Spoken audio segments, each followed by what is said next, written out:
Hey Dragon Prince fans, welcome back to the channel where we dive deep into all things Zadia. Before we get into today's juicy details, do me a favor, hit that like button, and if you haven't already, subscribe to join our ever-growing magical community. Trust me, you don't want to miss what's coming next. Okay, picture this.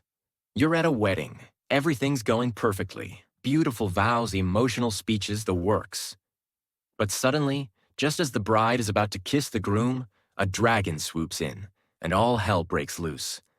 Yeah, that's pretty much what went down in the Red Wedding. And if that doesn't make you want to stick around, I don't know what will. Let's talk about how this episode threw us straight into the thick of it. The tension has been building up all season, and here we are, witnessing what could be the most explosive episode yet. We've got love, betrayal, and an all-out battle. Everything you could possibly want from a Dragon Prince episode, right? But first, let's rewind a bit because the lead up to this chaos is just as important as the fireworks themselves. The episode kicks off with Queen Janai in full battle mode, still reeling from the betrayal she just uncovered. You can almost feel the weight of the crown on her head as she tries to navigate the political mess she's in, especially with her brother Kareem plotting to take her down. And honestly, who didn't see this coming? The guy's been giving off those shady vibes for a while now. But seeing him go all out to usurp the throne, that's a game changer. Meanwhile, our girl Rayla is off on her own little adventure. She's got those shiny new Starsilk wings, and she's not afraid to use them. There's something so poetic about her trust in Ezran and Callum, especially when she spreads those wings and takes off. It's like a metaphor for where she's at in her life, ready to soar but still grounded by the people she cares about. Anyone else get a little teary-eyed during that scene? No? Just me? Cool. Now let's shift gears to the wedding itself, because this is where things get really interesting.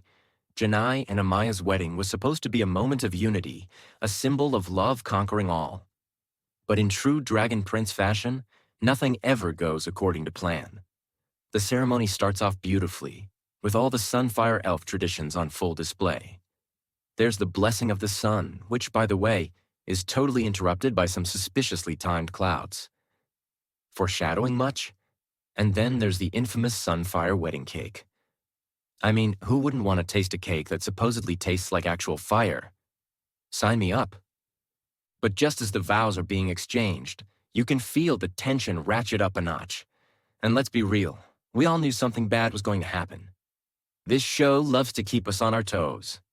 Enter Kareem, who crashes the wedding with his army, ready to stake his claim on the throne. What a party pooper, am I right? His demand to be recognized as the High King of the Sunfire Empire is not just a power grab. It's a direct challenge to everything Janai stands for. And honestly, who didn't feel their heart rate spike when he laid down that ultimatum? Now Ezran, being the wise and ever-optimistic king we know and love, tries to mediate. He's all about peace, and you've got to admire the kid for that. But Kareem? Yeah, he's not having it. He's got Sol Redum, the ancient archdragon of the sun, on his side, and he's not afraid to use him. And here's where things get intense. Sol Redum's presence adds a whole new level of danger to the situation. This isn't just a political skirmish anymore. This is about survival. And as soon as Ezran realizes what Kareem's up to, you can see the panic set in. He knows he's got to warn Janai, but the clock is ticking, and the odds are definitely not in their favor. All right, before we go any further, I want to hear from you guys. What was your reaction when you saw Kareem's plan unfold? Did you see it coming, or were you blindsided like the rest of us? Drop your thoughts in the comments below because I'm dying to know what you all think. Now back to the action. As the wedding vows are being exchanged, the tension is so thick you could cut it with a knife. Janai's vows are everything you'd expect. Strong, heartfelt, and full of love. She talks about how Amaya broke down the walls around her heart, showing her a new kind of love she never thought possible. Cue the waterworks, right? But just as they seal their vows with a kiss, the battle outside the palace walls kicks off in full force. Talk about a mood killer? What I love about this episode is how it balances these tender moments with the impending doom. You've got this beautiful ceremony happening inside, while outside, there's chaos brewing. It's like watching two different movies at once, and somehow it all meshes together perfectly. The animation team really outdid themselves here. The contrast between the serene, glowing warmth of the wedding and the fiery chaos outside is just stunning. But let's not forget about Rayla, who's out there flying to the Moon Nexus, blissfully unaware of the madness unfolding back at the palace. Her journey is a nice little breather from all the tension, but you just know it's all going to collide sooner or later. And that's exactly what happens when she crosses paths with Ezran, who's desperately trying to warn Janai about Kareem's trap. The stakes have never been higher, and you can't help but feel that knot of dread in your stomach as they race against time. And speaking of high stakes, let's talk about Sol Regem. This dragon is no joke. He's ancient, powerful, and frankly, terrifying. Kareem's plan to use him as a weapon is both brilliant and horrifying. It's one of those oh no moments where you realize just how outmatched our heroes are. And yet, there's something almost poetic about it. This ancient power being wielded in a battle that could change the course of history. The writers really know how to keep us on edge, don't they? As the battle rages on, it becomes clear that this isn't just a fight for the throne. It's a fight for the future of Xadia. The stakes are so high, and every decision, every move, feels like it could tip the balance one way or the other. And then, just when you think things can't get any more intense, Sol Regem makes his move. The skies darken, the air crackles with energy, and you just know something bad is about to go down. Now, I don't want to give away too much, but let's just say that when Sol Regem unleashes his power, it's every bit as epic as you'd expect. The animation here is top-notch, with flames and magic lighting up the screen in a way that's both beautiful and terrifying. It's one of those moments where you can't help but hold your breath, waiting to see what happens next. All right, I'm going to pause here for a second. If you're loving this breakdown, don't forget to hit that like button and subscribe if you haven't already. And hey, share this video with your friends who are just as obsessed with the Dragon Prince as we are. So, where were we? Ah, yes, Sol Regem raining down fiery justice. This scene is an absolute masterclass in building tension. You've got the Sunfire Elves, caught between their loyalty to Janai and the overwhelming power of an ancient dragon. The way the episode captures their fear, their hesitation, it's just so well done.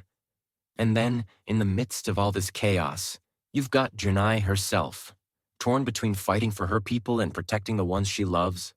It's a brutal choice, and you can see the weight of it in every decision she makes. But let's talk about Ezran for a minute. This kid has been through so much, and in this episode, we really see him come into his own as a leader. His decision to confront Kareem, to try and find a peaceful solution even when it seems impossible. It's just such a powerful moment. It's a reminder of why we love him as a character. He's not just a king. He's a beacon of hope in a world that's often so dark. And then there's the wedding.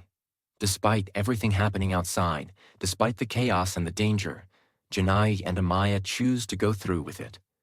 Janai and Amaya's wedding amidst all the chaos. Despite the looming threat of Sol Regem and the battle raging outside, the two of them decide to go through with the ceremony. And honestly, it's such a powerful moment. It's like they're saying, we're not going to let anything, not even an impending war, get in the way of our love. And you know what? That's the kind of epic romance I'm here for. The vows they exchange are just so heartfelt. Janai talks about how Amaya broke down her walls, showed her a new world of love and possibilities. It's a reminder of why their relationship is so special. It's not just about romance. It's about breaking barriers and finding something beautiful on the other side. And Amaya's vow? It's all about growth and change, about how their love isn't just static, but something that evolves and becomes stronger every day. I'm not crying, you're crying. But as soon as they kiss, it's like the universe is reminding them that their happiness is hanging by a thread. The battle outside intensifies, and you can see the worry etched on everyone's faces. The contrast between the love inside the palace and the violence outside is just so stark, and it really drives home the stakes of this episode. Speaking of stakes, let's get back to Sol Regem because this dragon is not messing around. When he finally unleashes his power, it's like watching a force of nature in action. The way the animation captures the sheer scale and destructive force of his flames is nothing short of breathtaking. And as the flames rain down, you can't help but feel that everything is on the line. This isn't just a battle. It's a fight for the very soul of Zadia. And then, just when you think things can't get any worse, Ezran arrives with his warning. He's racing against time, trying to save Janai and her people from certain doom. It's one of those moments where you're on the edge of your seat, holding your breath, just hoping he makes it in time. And when he finally bursts into the palace, shouting about the trap, you can almost feel the collective gasp from everyone in the room. But here's the thing. Janai's not the type to back down. Even with everything stacked against her, she's determined to fight for what she believes in. And honestly, that's why we love her. She's not just a queen, she's a warrior, and she's not going to let anyone take her throne without a fight. As the episode draws to a close, we're left with more questions than answers. What's going to happen to Janai and her people? Will Ezran's warning be enough to save them? And what about Sol Rajem? Can he be stopped, or is this just the beginning of the end? It's one hell of a cliffhanger, and I, for one, can't wait to see what happens next. Before I wrap things up, I want to hear from you guys. What are your theories about what's going to happen next? Do you think Janai and Amaya can make it out of this alive? Or is Zadia about to be torn apart by war? Let me know in the comments below, and let's get the conversation going. And if you enjoyed this breakdown, make sure to smash that like button, subscribe if you haven't already, and share this video with all your fellow Dragon Prince fans. Trust me, you're going to want to stick around for what's coming next. We're just getting started. Thanks for watching, and I'll see you all in the next video.